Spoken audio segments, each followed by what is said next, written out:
Congratulations, you completed the Dvitiya Vinyasa Krama, or 308 asanas of the sequence. Give yourself a good clap. And let's get ready for the power manifestation session, which is going to happen straight after. So stay tuned as we conclude today's Nithyananda Yoga session. Sit straight with your head, neck, and spine in a straight line. Join your hands in Padmanjali Mudra in front of your heart center. Close your eyes, take a deep breath. Visualize Swamiji in your inner space as we chant the Purna mantra. Om Purnamadav Purnamidam Purnat Purnamudachyate Purnasya Purnamadaya Purnameva Vashishyate. Om Shanti Shanti Shanti Hari Om Datsat Sarvam Bhagavat Shri Nithyananda Paramashiva Padukarpanamastu. Om Nithyanandam. Thank you all. Nithyanandam.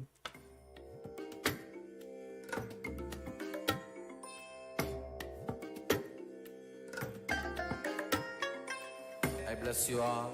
Let you all open all your three eyes and manifest the powers of Mahasadashiva. Om Nithyananda Paramashivoham. Om Nithyananda Paramashivoham. Om Nithyananda Paramashivoham. Om Nithyananda Paramashivoham. Om Nithyananda Paramashivoham. Om Nithyananda Paramashivoham.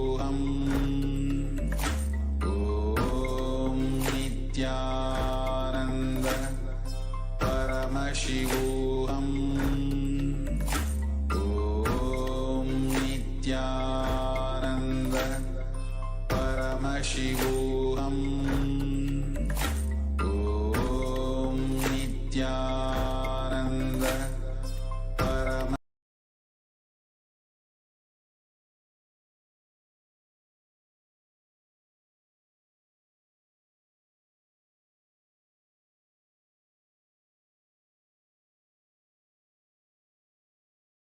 Shivoham.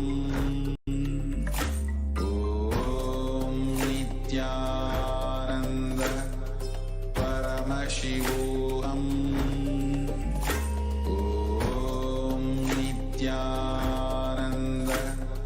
Paramashivoham.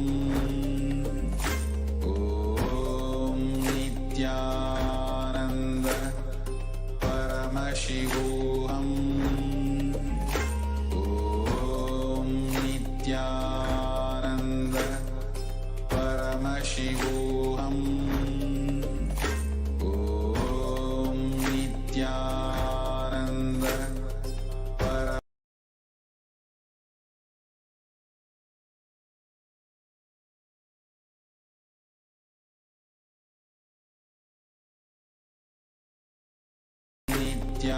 Nithyananda Paramashivoham.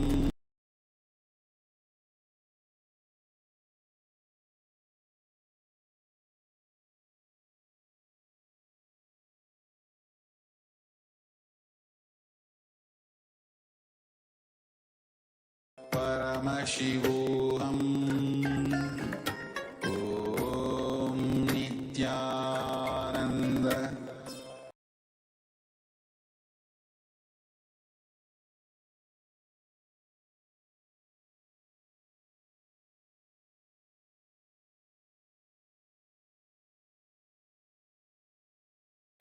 Nithyananda Paramashivoham.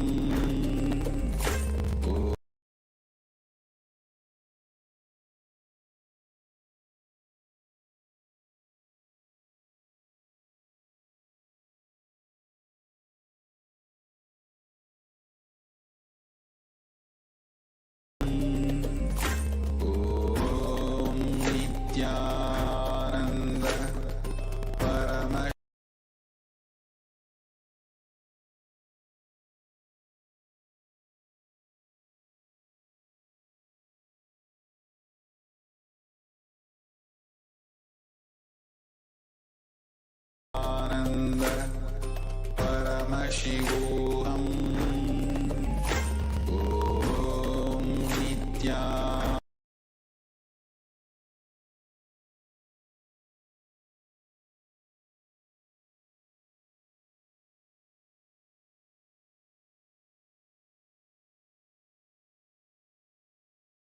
Om Nithyananda Paramashivoham.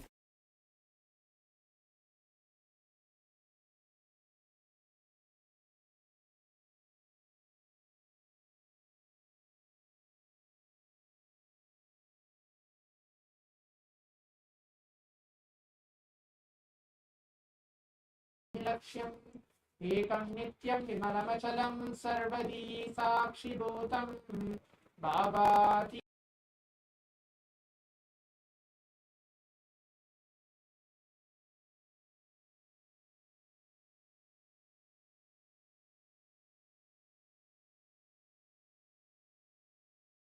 after the Nithyananda Yoga, the performance of the Prathama Vinyasa Krama and the Dvitiya Vinyasa Krama, the complete 308 asanas.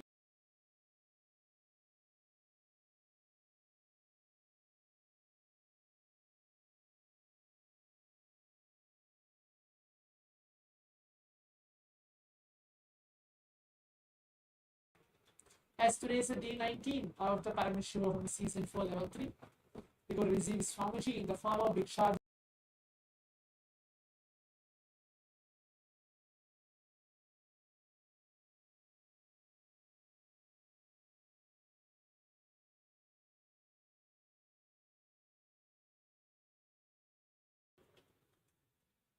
Please keep that ready as well.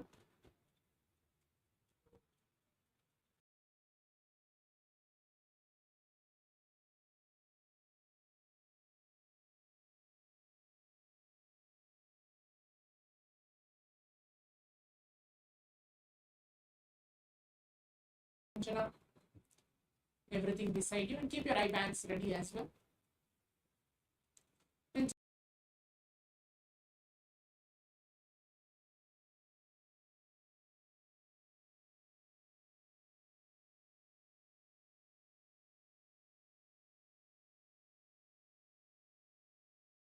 Beautiful tells that this very power manifestation science has been authenticated, validated by the Shastras from the Vedas.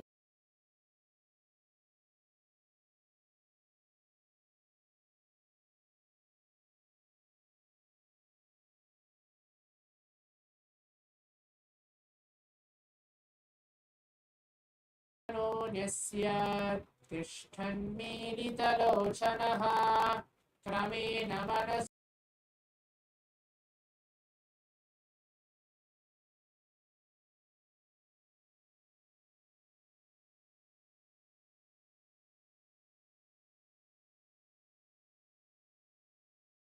Dharma 11 Sutra 34, where this verse beautifully mentions about this very power of third eye.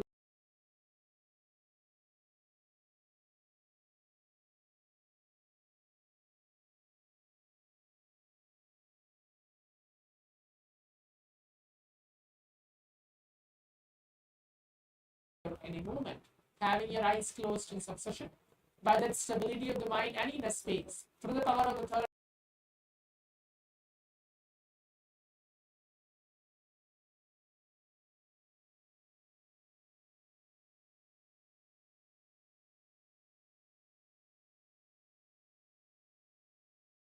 Please blindfold yourself. Please put on your eye bands.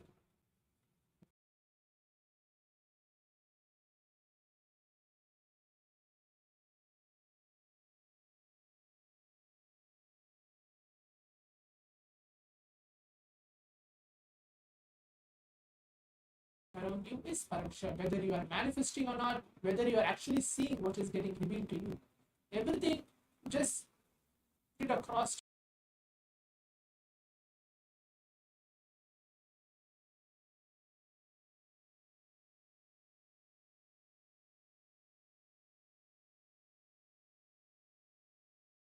Intensely from your navel center, get connected with Swamiji, whichever form you may feel you are connected to. And then let's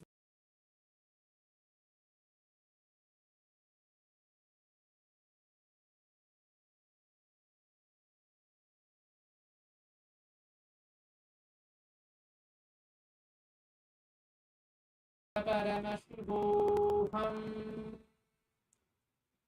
Om Nithyananda Paramashivoham.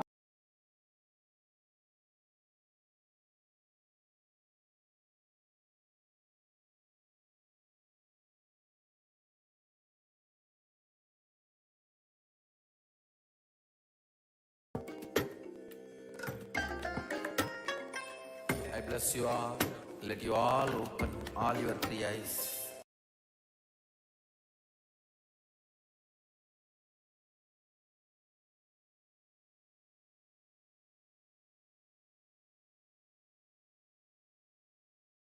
Om Nithyananda Paramashivoham.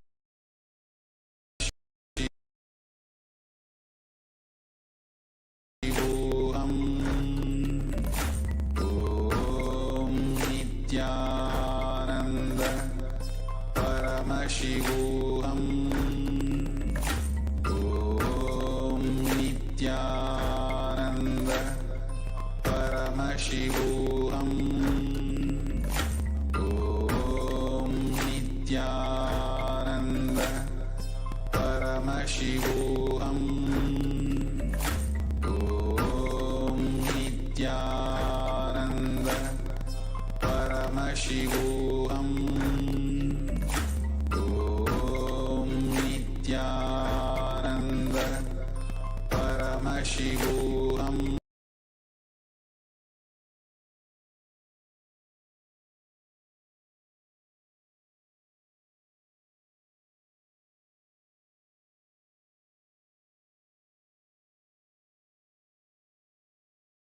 Paramashivoham. Om Nithyananda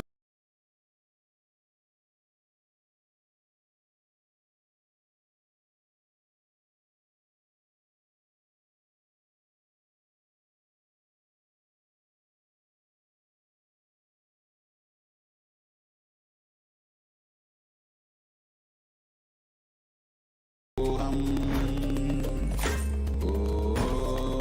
Nithyananda Om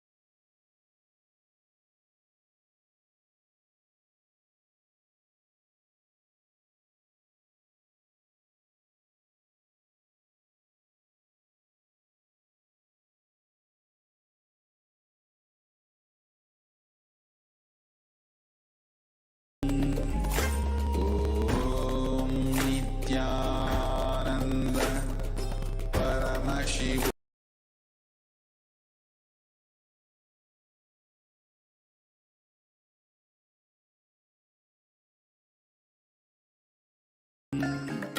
Om Nithyananda Paramashivoham. Om Nithyananda Paramashivoham. Om Nithyananda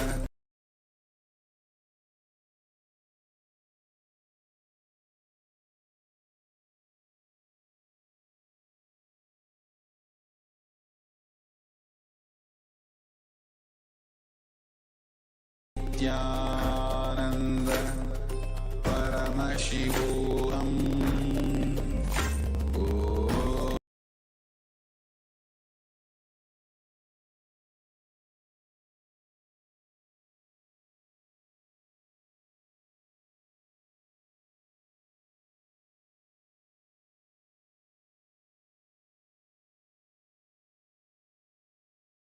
Ananda Paramashivoham.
in a few moments, I'll be projecting the image to all of you. Please write everything down.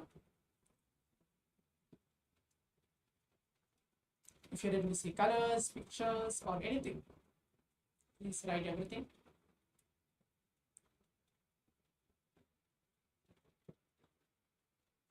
Yes. Now let's see the image which is projected to all of us for this first round of this power manifestation.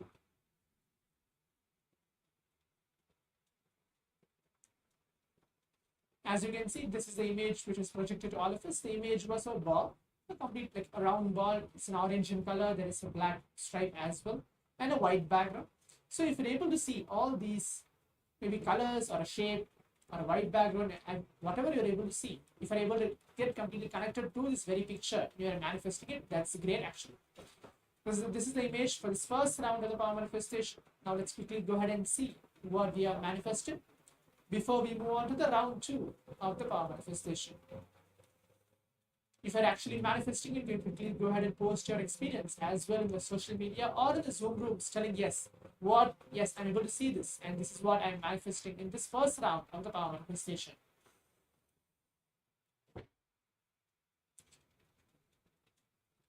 Now let's move on to the round 2 of the power manifestation. We'll be having a second round as well. Those of you who feel that maybe in this round I've not completely I missed the first round, we have a second round as well.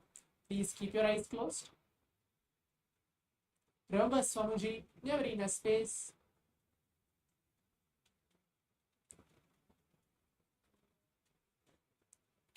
Close your eyes. Please put on your eye bands. Remember Swamuji on your third eye. And then start chanting the Mahavakya intensely. Om Nithyananda Paramashivoham. Om Nithyananda Paramashivoham.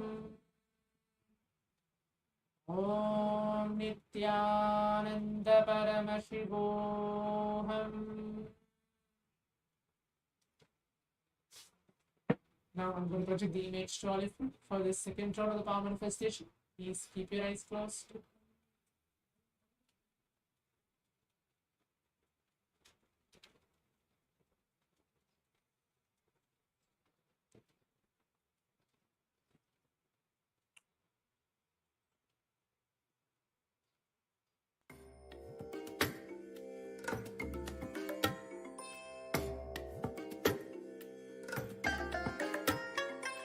I bless you all.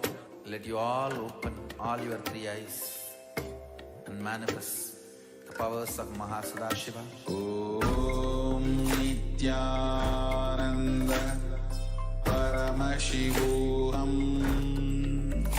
Om Nithyananda Paramashivoham.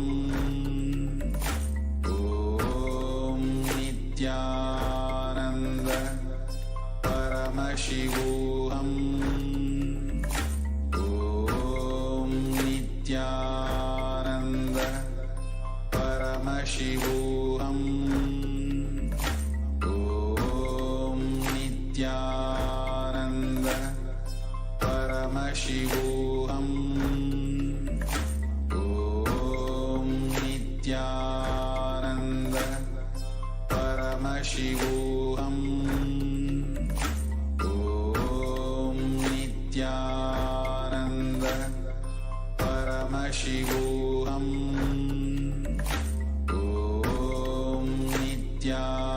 Nithyananda Paramashivoham.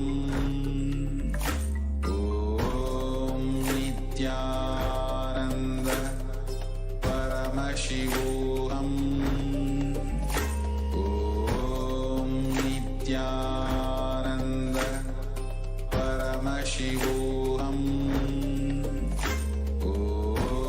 Nithyananda Paramashivoham.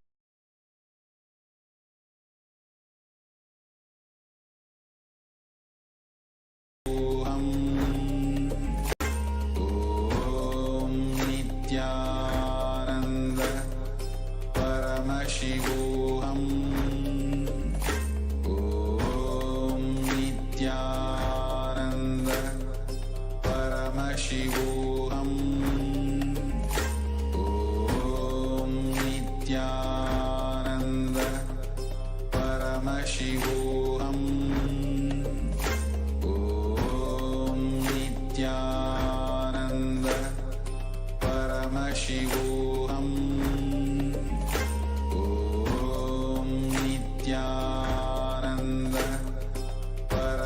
Paramashivoham.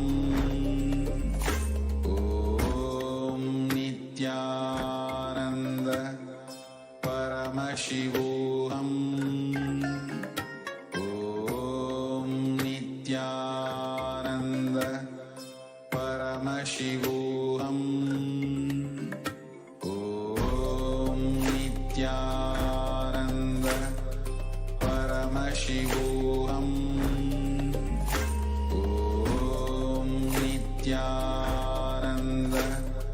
Paramashivoham. Om Nithyananda Paramashivoham. Yes. Now requesting all the viewers and who is watching us live, please take off your ribbons, please open your eyes as the round 2 of the power manifestation has been completed now. Now let's take a few minutes to please pen down, type down everything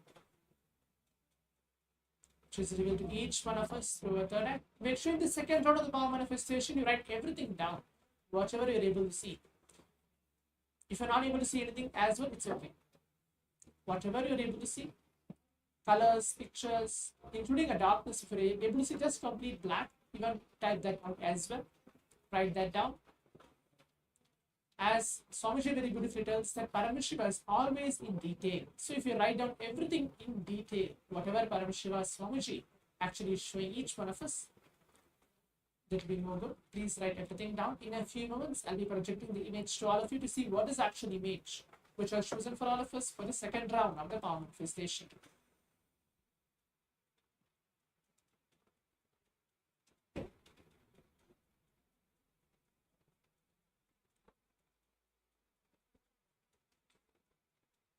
Yes. Now, let's all see what is the image now. As all of you can see, this is the image which is projected to all of us for this round 2 of the power manifestation. In this picture, there is a house, complete a big house like a bungalow, which has many different colors as well, black, white, and behind there's a sky, trees as well in this picture.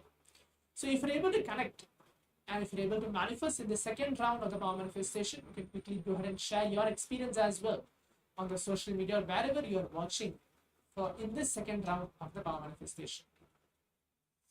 So as we are coming to the conclusion of today's power manifestation, the complete 21 minutes manifesting this power of Paramashiva.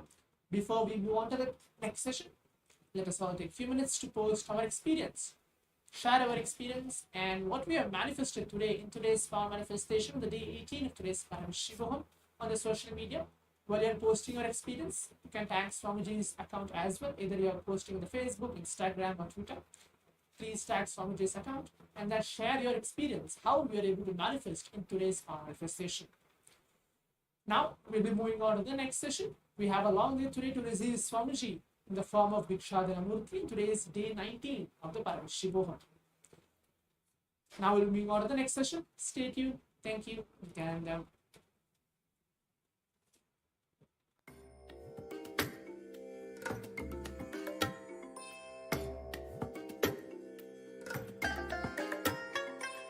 I bless you all. Let you all open all your 3 eyes and manifest the powers of Mahasadashiva. Om Nithyananda Paramashivoham. Om Nithyananda Paramashivoham. Om Nithyananda Paramashivoham. Om Nithyananda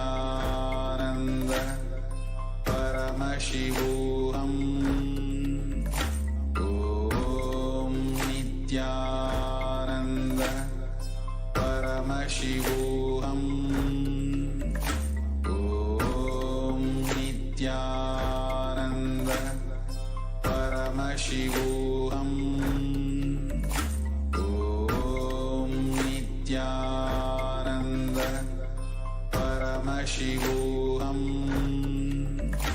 Om Nithyananda Paramashivoham. Om Nithyananda Paramashivoham. Om Nithyananda Paramashivoham. Om Nithyananda Paramashivoham. Om Nithyananda Paramashivoham. Om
नित्यानन्दं परमसुखदं केवलं ज्ञानमूर्तिं द्वन्द्वातीतं गगनसदृशं तत्त्वमस्याधिलक्ष्यम् एकं नित्यं विमलमचलं सर्वधी साक्षिभूतं भावातीतं त्रिगुणरहितं सद्गुरुं तं Namami. Nithyanandam, we welcome every one of you for the 19th day of Paramashivoham and hope all of you are enjoying the program so far. I can't believe already we are on day 19 of this program. And this time it's been different with lot of, this is, I would say, one of the programs in the recent past where Swamiji has given unique, new revelations. Of course, each darshan is special, but this time we've had some special sessions with Swamiji, and Swamiji has revealed some of the most unique and beautiful revelations on the cosmic truths. So we are having a lot of, we have a lot to like explore, experience together. And today we are going to be learning one of the most important or one of the most beautiful aspects. All of us are going to be learning about applied Advaita. How do you actually live Advaita? How do you actually experience Advaita? What does it mean to experience Advaita? Okay, we all say oneness, we all say this, we all say, we all say it's like, so living with people, it should be practical, etc., etc. But what exactly is Advaita? How do you apply the science of Advaita with others? That is what we are all going to be learning today. End of the day, the people around you make up your life, right? They're the people who are going to be with you. They're going to be supporting you in your journey, in your goals. They make up a major chunk of your life. So it's important that you have the understanding, the right understanding as to how you can manifest your reality, the space of oneness with them. Today, we are going to be practically learning about applied Advaita. And now the first session that all of us are going to be entering into is the session on Tapo Loka. What is Tapo Loka? How do we exist in Tapo Loka? What is the gravity of Tapo Loka? These are the secrets Swamiji is going to be revealing to us. So listen intensely and share with us what did you understand. Let's listen to the revelation of Swamiji.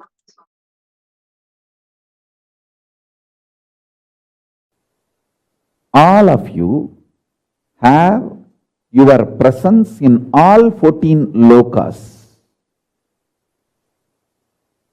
For example, in Nagaloka, there is a being with your face and snake body. I am giving you this as an example. In Tapo Loka, there is a rishi with your face and the body of the rishi, tapasvi. I will give you one more example. In all 14 lokas, you have your account, bank account opened. If you are intense in your tapas, in your Tapo Loka account, you have $1 million. If you are very shallow with your demonic attitude and aptitude, your demonic loka, the patala, your personality has practically zero money. You have the freedom to strengthen any of this identity in this 14. You have a freedom to strengthen or weaken. Any of these 14 identities, you can be demon. If you continuously come to powerful conclusions that demonic qualities are the best to succeed in this world, if you come to this conclusion again and again and start acting on this conclusion, be very clear, you are strengthening your demonic identity and you start planning your future in Patala, the Asura Loka. If you come to the conclusion, very dharmic way of living, win-win, will always be the best strategy.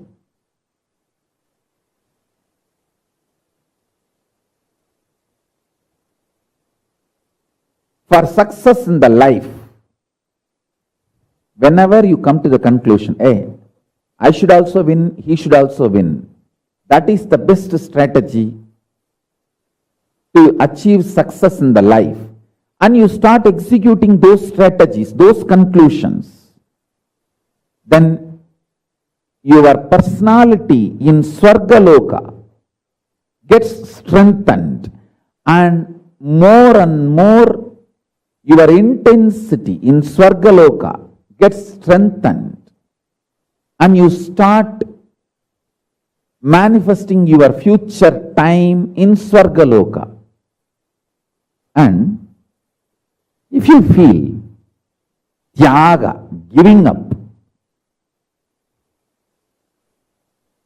vairagya, the absolute tyaga is the best strategy for success. Your personality in Tapo Loka, highest zone, your identity in Tapo Loka gets strengthened. That gets empowered. And naturally your future starts manifesting in Tapo Loka. So each of these loka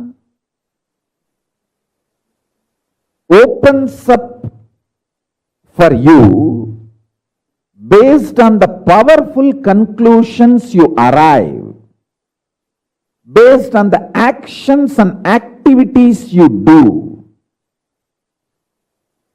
So understand this truth deeply, so you can start manifesting not only the highest zone, Tapo Loka, Satya Loka, all that, you can manifest Kailasa itself. Pure integrity, absolute integrity to Guru and Paramashiva.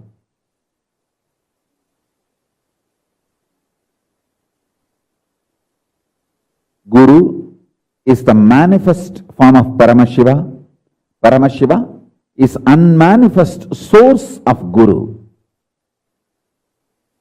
Absolute integrity to Guru and Paramashiva makes your Kailasa personality, identity manifest intensely.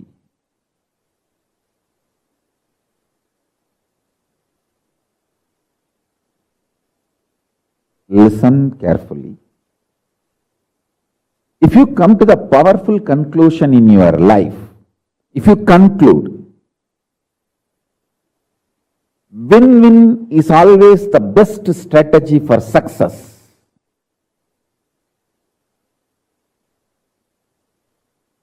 Your Swargaloka identity starts getting stronger and stronger.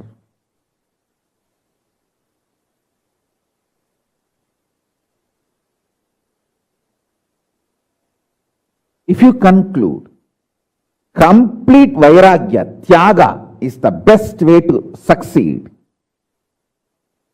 your Tapo Loka personality gets strengthened. It's like you have already 14 accounts. Every day you deposit your money in some account. Based on the conclusions you come and the actions you perform, that account gets larger and larger.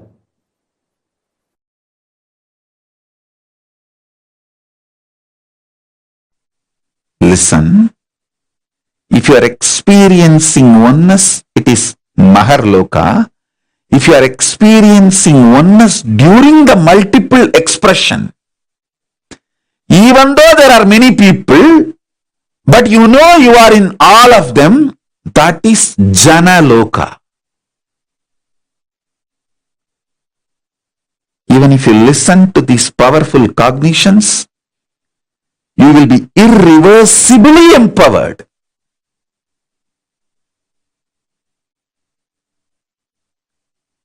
Tapo Loka is that last struggle you go through. Sometimes you know you are Paramashiva, sometimes you just slip off, but again you say, I am Paramashiva. That space is the Tapo Loka. An absolute surrender. Whether I am remembering, I am manifesting Paramashivatva, or I am deluded, I surrender both to Paramashiva. When you take that decision, you are lifted to Brahma Loka. You move to the Brahma Loka. The deep surrender lifts you to Brahma Loka. So understand? Then from there you move to Parandama, Vaikunta, and Kailasa, then Mahakailasa itself.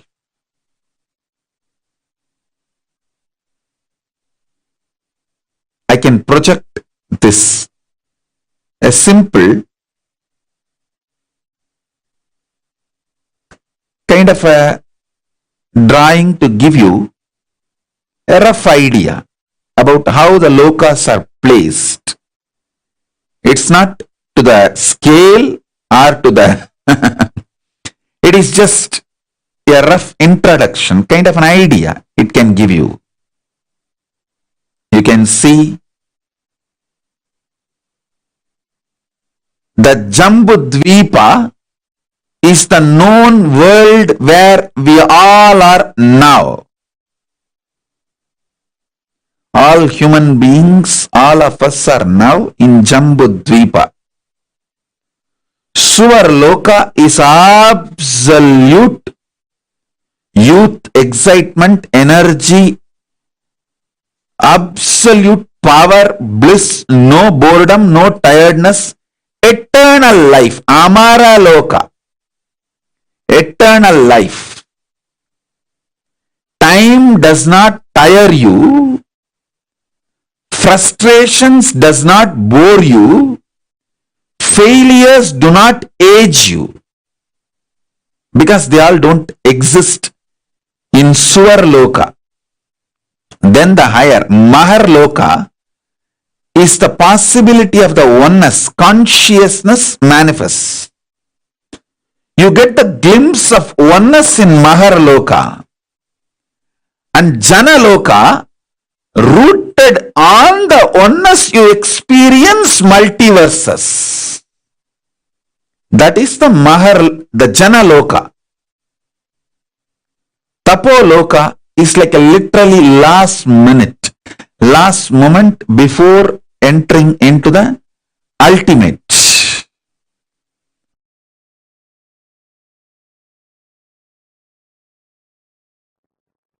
Anything which excites you, inspires you, empowers you is a positive currency. Anything which drains you, puts you in blind spot, deludes you is negative currency. Violence is negative currency. Non-violence is conscious currency.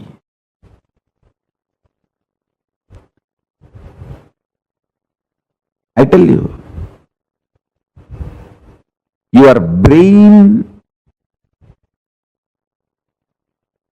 is built by consciousness. Don't think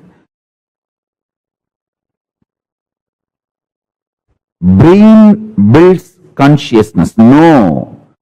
Consciousness builds your brain. Your whole body can be structured and built by consciousness. Consciousness manifests your body, brain, everything.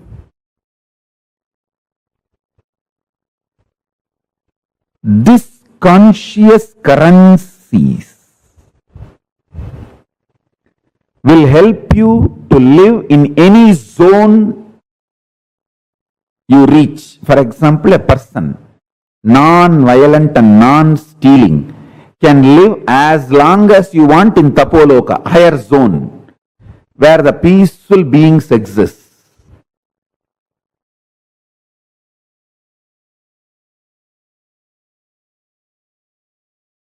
Multi-dimensional space zones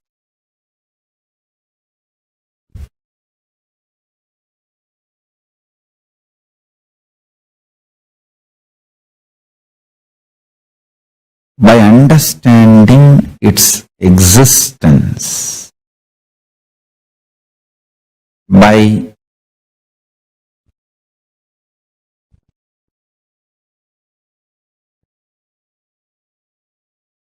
the ability to grasp, visualize, imagine. When you understand its existence, that existence just gets replicated, reproduced, mirrored in your system. That makes you manifest the extraordinary powers. Listen. For example, if you understand about Tapo Loka, where all the great tapasvis exist and how the laws, rules, nature, ontology of Tapo Loka. In Tapo Loka there is no gravity. Basic laws you need to understand about Tapo Loka. Just what is the gravity law in Tapo Loka? What is the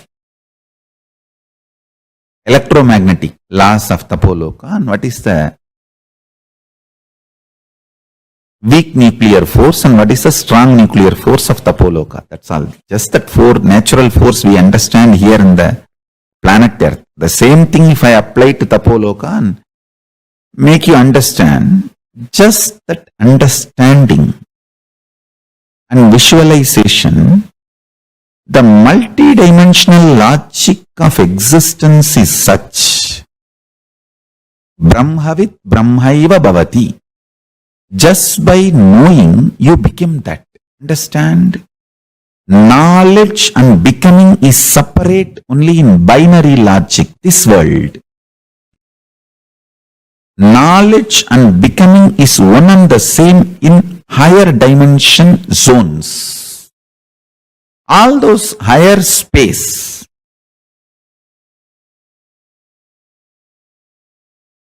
higher zones. If you understand the functionality of the higher zones, Tapo Loka's law of gravity, why there is no gravity and how you can also be without influenced by gravity. What is the electromagnetic force of Tapo Loka? See, for example, in the planet Earth, here, your electromagnetic force is lust and fear. If you are terrorized or if you become extremely lusty, your electromagnetic force goes to its peak. In Tapo Loka, another one thing is that all of them are very sweet and highly intimate because there is no jealousy and nobody can own anything or nobody can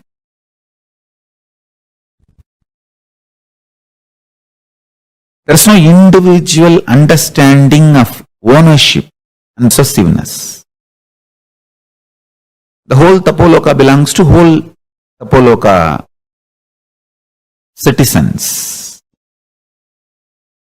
And so naturally the whole understanding is tyaga, just sacrifice. See, when you know everything belongs to everyone, nobody will be interested in possessiveness. You will be only interested in taking care of others. Giving, tyaga. The whole Kailasa, that is the way I am planning to create. by understanding the gravitational force principle, electromagnetic force principle, weak nuclear force principle, strong nuclear force principles of Tapo Loka, you start manifesting that same principles and consciousness in your being. It becomes your realization, I tell you. Knowing the reality becomes realization. Brahmavit Brahmaiva Bhavati. Because in the higher space zones, there is no gap between the reality and realization. The whole principle itself, reality is realization. There is no delusion. The delusion component is missing in the higher planes. In Tapo Loka, there is no delusion. So, if there is a God, everyone realizes that God. If there is Paramashiva, everyone realizes that Paramashiva. And that if doesn't have a meaning there. When you understand these principles,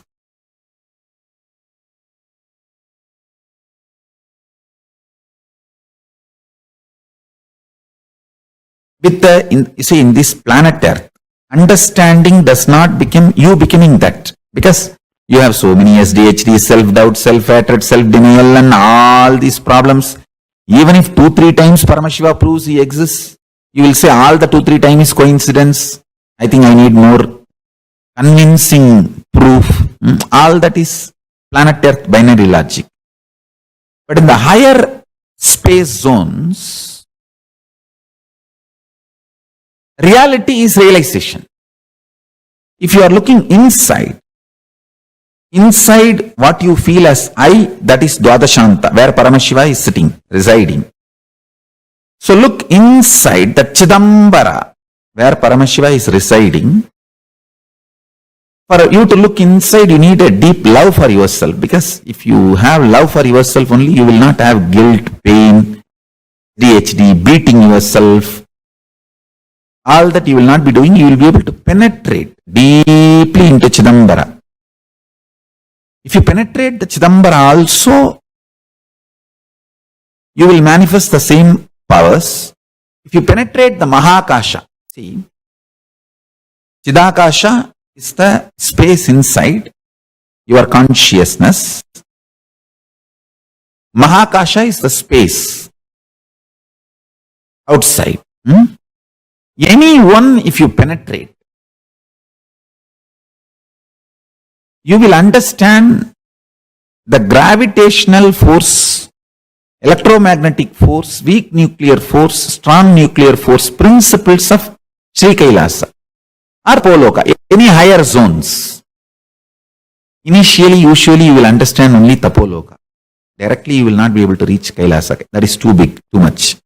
But even if you understand Tapo Loka, you will start manifesting powers with that clarity and that trust, that strength. You can go easily to Kailasa, Sri Kailasa. Anyhow,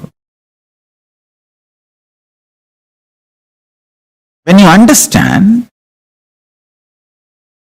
the fundamental principles exist in Tapo Loka, the higher space zones, that understanding, that realization is like you bringing dollars and euros into Indian currency. When you come with the dollars and euro, conversion rate is such that you have large quantity of Indian money, so you can, that's why people feel you are very rich when you are coming back from US or UK, Europe or UK, and they think that US or UK all over in the road, dollars and euros are lying down, you just have to take it and pack it in gunny bag and bring to India.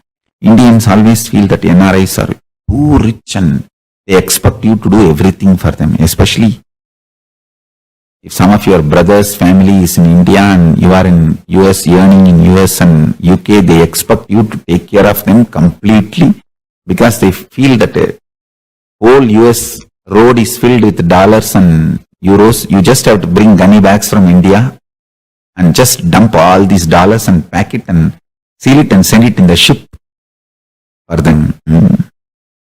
Anyhow, when you go to that high space zone and understand this information, enlightenment is one and the same, and grasp those principles when they are mapped in your prajna, in your inner space, you manifest so much of electromagnetic force, so much of levitation force, the strong nuclear force of this planet. You do power manifestation, that's all.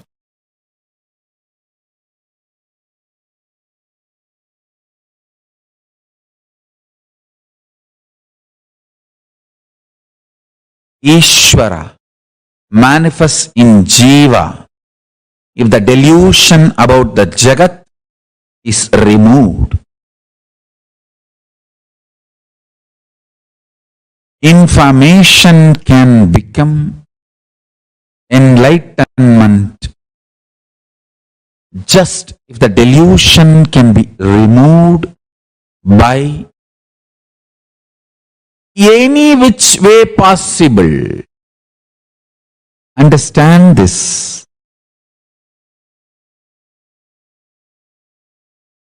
The delusion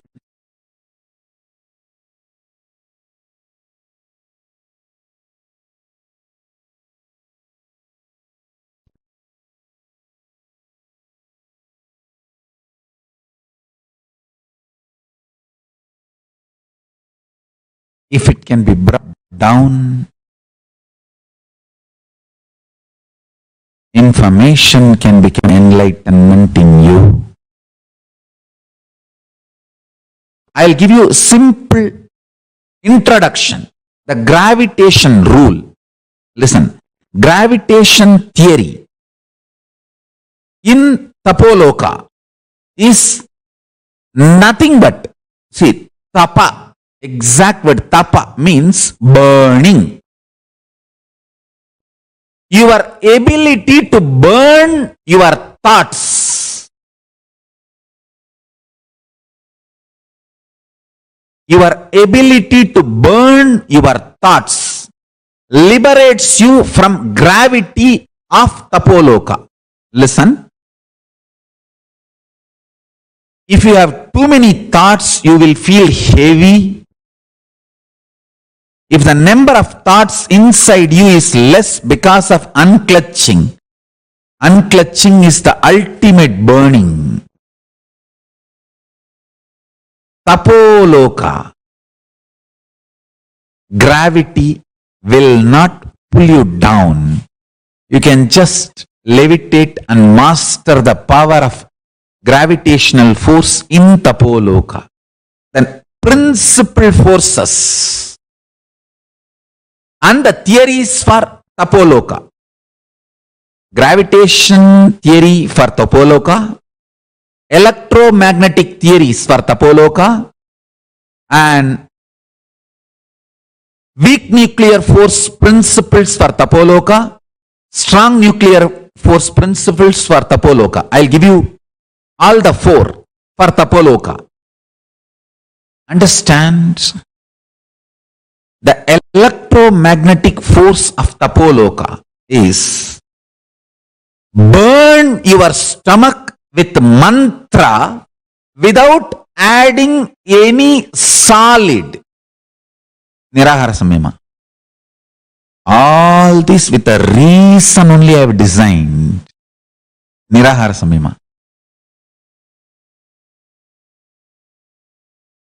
A person who has mastered his tummy, who can burn the fire in the tummy. Listen carefully. The fire in the stomach should be burning, kindled intensely just by mantra without adding any solid food. And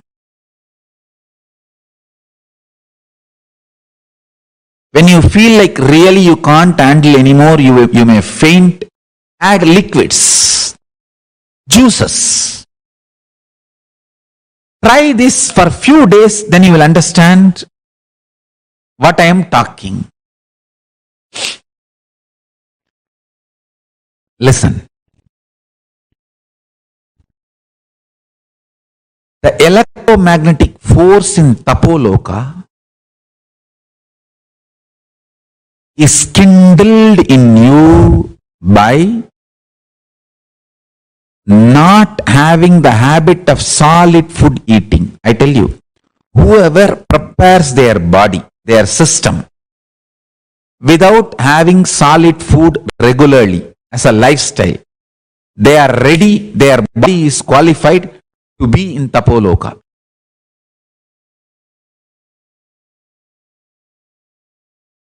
If you can just live by liquid, you can reach Tapo Loka.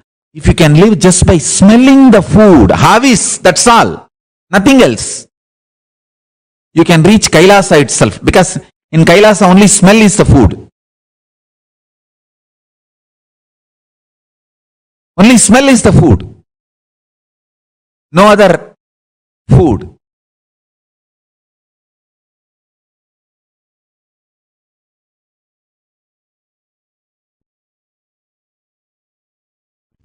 The third force, weak nuclear force. Listen. Listen to this very carefully. When you chant the Mahavagya, or when you unclutch the intense conscious decision, will, persistence you manifest is the weak nuclear force of Tapo Loka. Your will, persistence is the weak nuclear force of Tapo Loka. And anyone who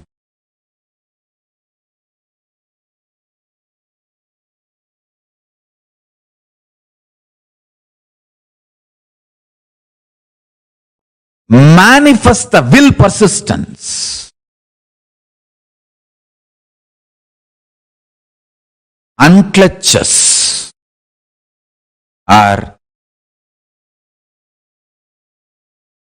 chants Mahavagya intensely and reaches oneness, you develop the weak nuclear force of Tapo Loka, because that burning burns all the patterns. Your body, your system is now qualified. You are qualified to reach Tapo Loka. The strong weak nuclear force principles of Tapo Loka is your will, persistence and ability to unclutch. In planet Earth, the strong nuclear force cannot be manifested. Whatever is manifesting, we can study, that's all.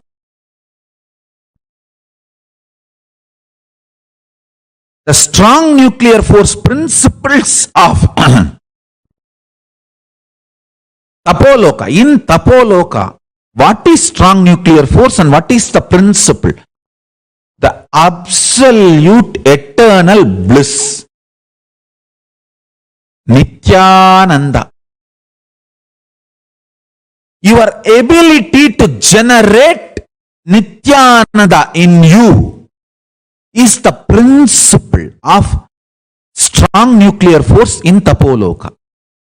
Listen, just like Newton's law of universal gravitation, I am giving you the law. See, listen, Newton's law of universal gravitation is usually stated that every particle attracts every other particle in the universe with a force which is directly proportional to the product of their masses and inversely proportional to the square of the distance between their centers. Now I am giving you the law of gravitation for Tapo Loka. Law of gravitation in Tapo Loka is every pattern attracts the same frequency vibrational patterns in the universe with a force directly proportional to the number of times it is repeated, encouraged, supported consciously, and inversely proportional to the biomemory of what you decide as your core existence.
The gravity of Tapo Loka is thoughtlessness.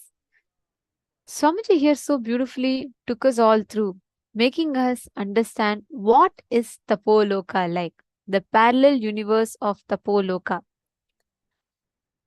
The Tapo Loka, what all of us are experiencing, right? In Buloka, each of the Loka, parallel universe, has a certain frequency that it raises us to. Based on whichever plane Loka that we exist in, we experience that Loka. There's a very beautiful, very clear science that Swamiji has revealed. And Swamiji has very beautifully mapped the whole thing for us.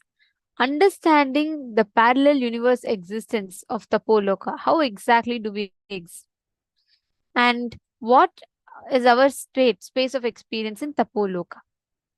The very word tapa means burning. Your ability to burn your thoughts because of unclutching liberates you from the gravitational force of Tapo Loka. Actually, one fun fact here, like on planet Earth, right? The more mass is there, the more gravity acts on it, correct? Like if something is heavier, gravity pulls it down more. Something is lighter, it floats. Did you all know in Tapo Loka, unclutching is the gravity? Means the less thoughts that you have, the more gravity acts on you. That is why all the rishis, all those who have like absolutely unclutched inner space, naturally they all gravitate towards Tapo Loka. Isn't it so beautiful? Like I could never cognize it or understand it this way, the way Swamiji has explained. The whole existence, the parallel universe existence of you in Tapo Loka happens with just this one simple science. The whole experience is the more you are unclutched, the more you experience the gravity of Tapo Loka.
Yes.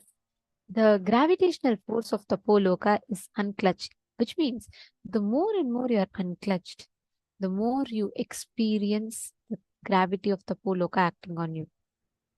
So the whole experience of Tapo Loka, right? The parallel universe of Tapo Loka, it raises you to the highest frequency of existence and you become one with the whole cosmos. This is like a very, very beautiful, clear explanation that Swamiji has given. See, Tapo Loka is like the last struggle that you have before enlightenment. That last struggle before you're almost getting enlightened, it is just that identity, something that is stopping you. That last struggle is what is Tapo Loka. So after Tapo Loka, it's surrender. After Tapo Loka, it is just like complete surrender and the experience that you have about life completely shifts. Understand the electromagnetic force of the pole gets kindled in you when you prepare the body with having solid food, usually a lifestyle. Your whole body becomes qualified to reach the Tapoloka. Understand, listen very carefully. Your will persistence has the ability to unclutch. That is the principle with which the nuclear forces works in Tapoloka. Now, the simple, easy way for you to experience Tapo Loka is unclutch. Just sit, unclutch. You will actually immediately experience the gravity of Tapo Loka acting on you. If you to sit straight, take a few minutes. Decide to sit in the space of unclutching. Do not create a thought. Do not sustain a thought. Do not destroy a thought.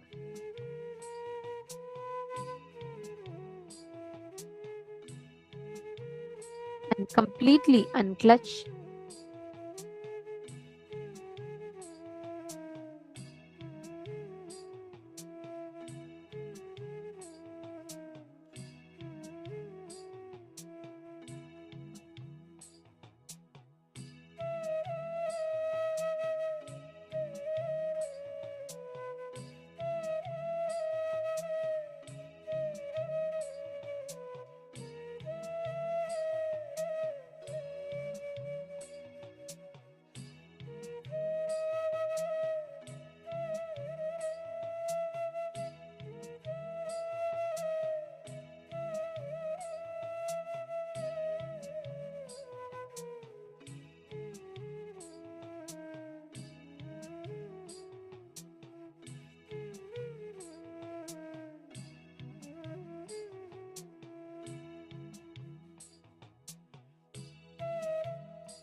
Yes. So now I request all the participants to please relax and settle down. We are now going to be entering into the power manifestation. So I request everyone to please come back and settle down. We can relax from the process.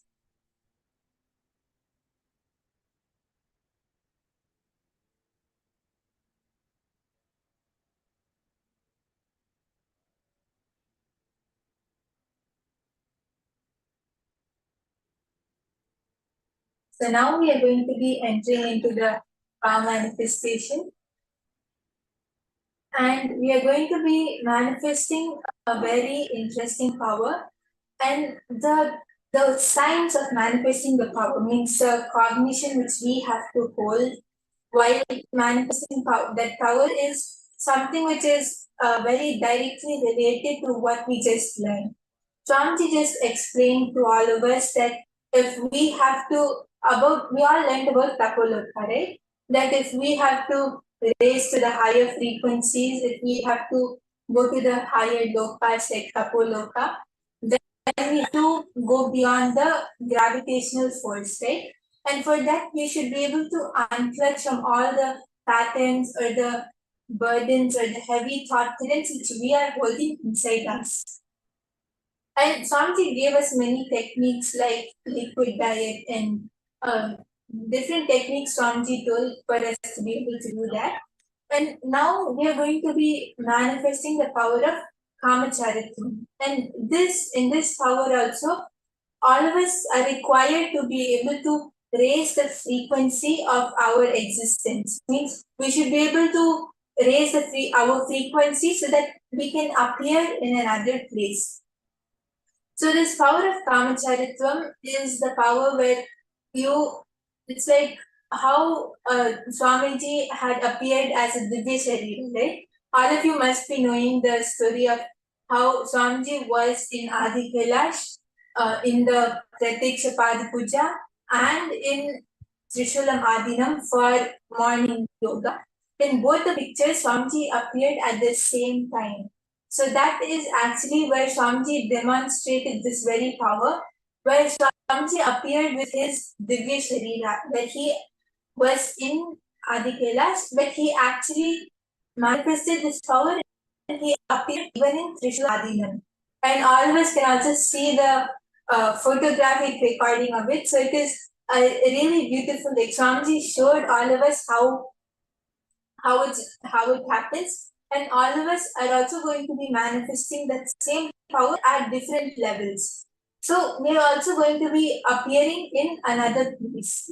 So just understanding this, that all of us have to hold the same understanding which we learned from the satsang today. And whatever process we did just 2 minutes ago, just applying that, we are going to practically use it. We are going to practically apply it by manifesting this power. So interesting, so exciting. I'm sure all of us would want to experience it. Is it not? Right. So now here, one very powerful thing we all have to cognize is Swamiji did it, right? And now also Swamiji is going to do. We don't have to do anything. Just cognize this. Swamiji has manifested, you all must have experienced or witnessed. If you have not, definitely will have chance to go into and look into it later. But now, cognize this. Swamiji, please express through me. I really want to experience myself being in Divya Sharira through in a different place. How does it even feel, right? Actually, for whoever has not seen Swamiji appearing in Trishula Madhina, we can actually, we'll be playing the video now. All of us can look at how Swamiji has actually demonstrated this power.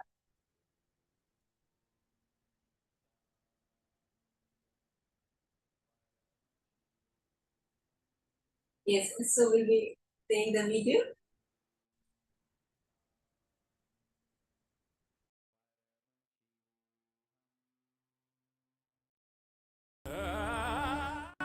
July 5th, 2017 marks as a historical day by yet one another of the countless Leelas, divine plays of the avatar His Holiness Paramahamsa Nithyananda. Paramahamsa Nithyananda appears in two places at once, giving darshan to Nithyananda Peetam, Trishulam Adinam, Chennai. In the early hours of Brahma Muhurta at 4 am on the 5th of July, Nithyananda Peetam in Trishulam Adinam was up and alive, taking part in their morning spiritual routine of performing Nithyananda Yoga. This picture was taken at around 4:05 am by a sannyasi in Trishulam Adinam to record the attendance for the morning yoga session. Little did she know that in the attendance was none other than Paramahamsa Nithyananda himself. It was after the image was captured that the form of His Holiness was noticed in the picture. It is undeniably his physical form, as evidenced by the shadow appearing in front of him. Also, pictured is an image taken of Paramahamsa Nithyananda at Bengaluru Adinam on the night of about 10:30 pm, where he was giving darshan to the participants of the 43rd Inner Awakening, and at 6 am on 4th of July during Pratyaksha Pada Puja, where he was physically present. This event was broadcasted live on Nithyananda TV and via two-way video conferencing witnessed by thousands worldwide. There are eyewitness records of people around His Holiness as he was getting ready for the Pratyaksha Pada Puja in Bengaluru Adinam on the morning of 4th of July. The city of Bengaluru is about 340 kilometers away from Trishulam, Chennai, thus ruling out even the possibility for a flight taken. The form of His Holiness in the picture has the same attire and form as he had yesterday evening on 3rd of July as he initiated his disciples into Vishesha Diksha.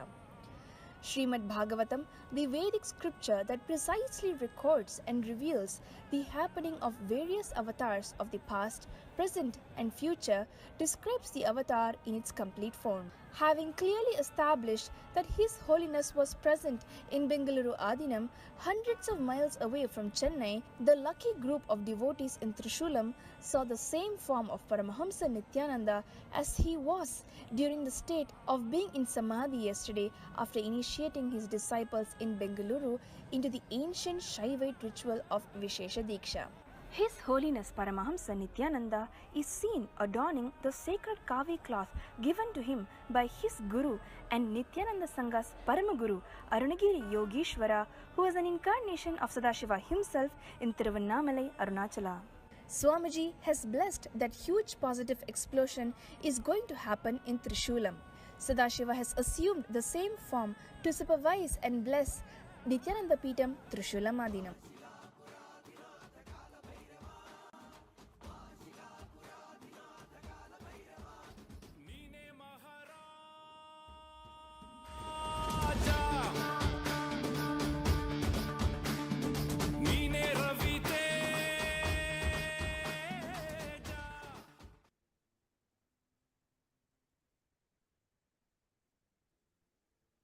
So all of us just saw how Swamiji himself appeared through his Divya Sharira in two places. And now just by seeing this, just by seeing the manifestation of Paramashiva himself, we are also going to be mirroring these neurons. And what exactly we are going to be manifesting is, we are going to be connecting to Swamiji and appearing in another place. So you're able to feel the presence, like you'll be able to feel your presence in another place, right? If you go to a different place, you see how the atmosphere changes. So you'll actually feel that. You'll know if it's cold, or whether it's hot, whether it's indoors or outdoors. You'll be able to see what type of place you're in, and you'll literally feel like you have gone there. So this is the power which you're going to be manifesting now.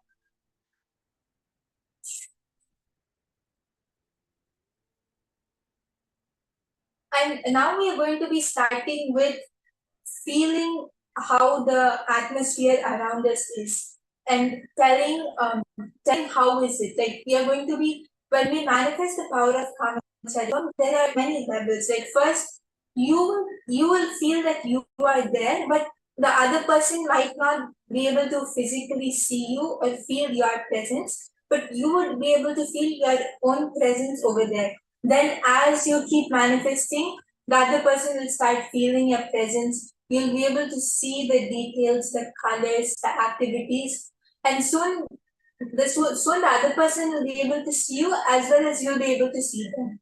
So now we are going to be starting the first level where you would be feeling your presence in that place. So you should be able to feel the atmosphere around you. You should feel the place and describe how it is.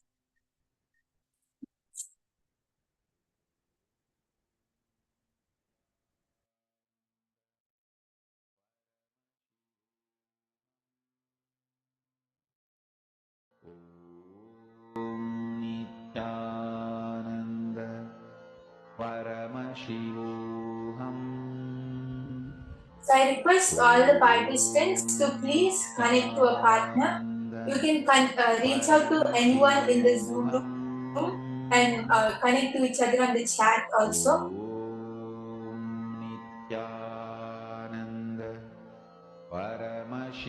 If you have any of your friends or family members who would like to manifest this power with you, you can even connect to them.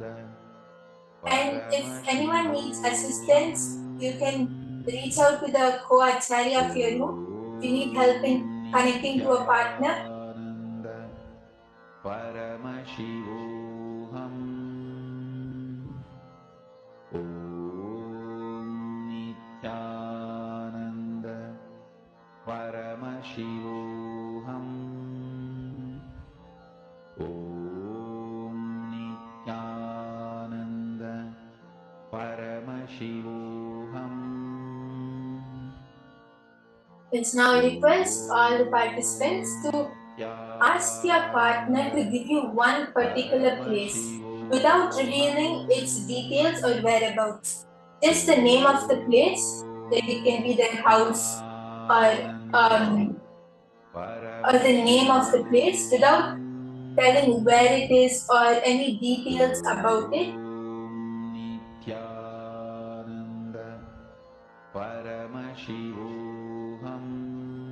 And now just holding that visualization, just holding the image in your third eye, connect to Swamiji and remember Swamiji in your third eye. Put your awareness on your third eye and connect to Swamiji. Just feel your presence in your partner's place. Whichever place they have given you, feel your presence over there. Actually, visualize that you're going there and you have appeared in your partner's place. Paramashivoham. Om Nithyananda Paramashivoham. Om Nithyananda Paramashivoham. Om Nithyananda Paramashivoham. Om Nithyananda Paramashivoham. Om Nithyananda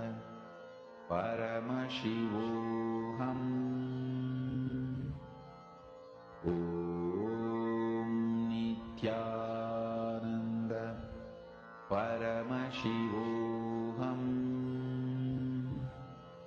Om Nithyananda Paramashivoham.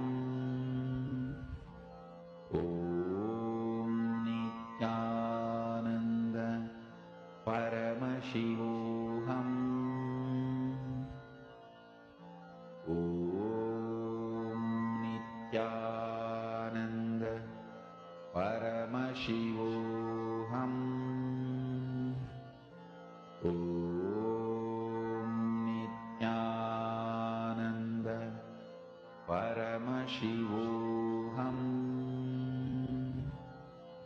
Om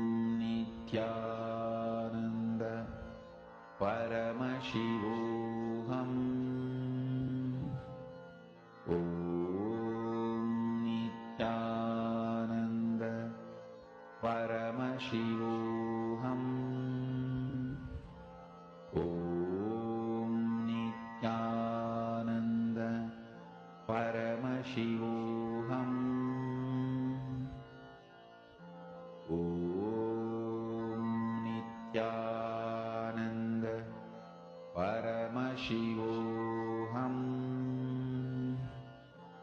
Om Nithyananda Paramashivoham. Om Nithyananda Paramashivoham. Om Nithyananda Paramashivoham.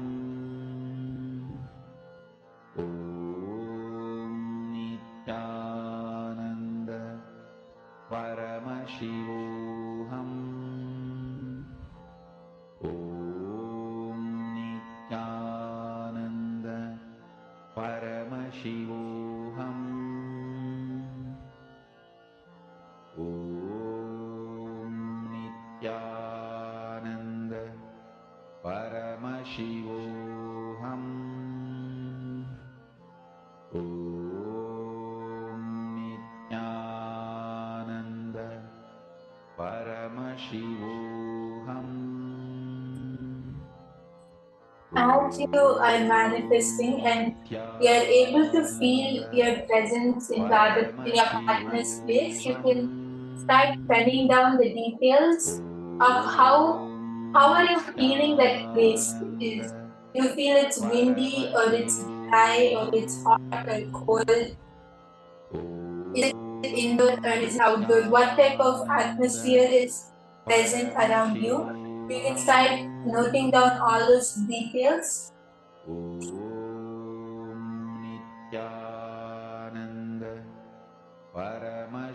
And be in a space of unclutching. That's very important. Just keep chanting the Mahavakya. Connect to Swamiji. And you will see, simply you will be able to experience in your partner's place. For Samadhi and Suprabhatam, wake up. And so I request all the participants to start sharing whatever you were able to feel, however you felt the atmosphere around you. You can start sharing that with your partner.